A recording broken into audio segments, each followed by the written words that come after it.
Chères Ivoiriennes, chers Ivoiriens, chers amis de la Côte d'Ivoire, en ce premier jour de 2020, je me permets, pour notre cher pays que nous aimons tous profondément, de vous souhaiter une excellente nouvelle année.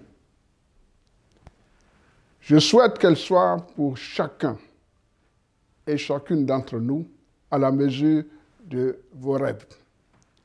Des rêves que vous formez pour vos proches, vos familles et tous ceux qui vous sont chers. En ce début d'année, des vents mauvais soufflent sur la Côte d'Ivoire. Des vents de division, des vents de haine, des vents porteurs de nouvelles violences, des vents auxquels il est encore temps de barrer le chemin. Pour notre chère Côte d'Ivoire, 2020 doit être l'année du sursaut et de la mobilisation. 2020 doit nous permettre de renouer le fil d'une double espérance, celle de la démocratie et celle du développement. Il n'y a pas de fatalité à condition de savoir prendre notre destin en main. En 2020, il faut savoir trouver en nous-mêmes un esprit de résistance, résister pour assurer la paix.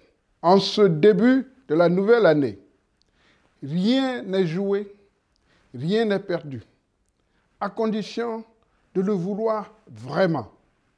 Le temps n'est plus à l'hésitation, à la tergiversation, à la demi-mesure, au renoncement, aux intérêts personnels et aux lâches abandons, mais à l'engagement de chacun et de chacune de nous pour des actions concrètes afin de redonner vie à notre terre d'espérance.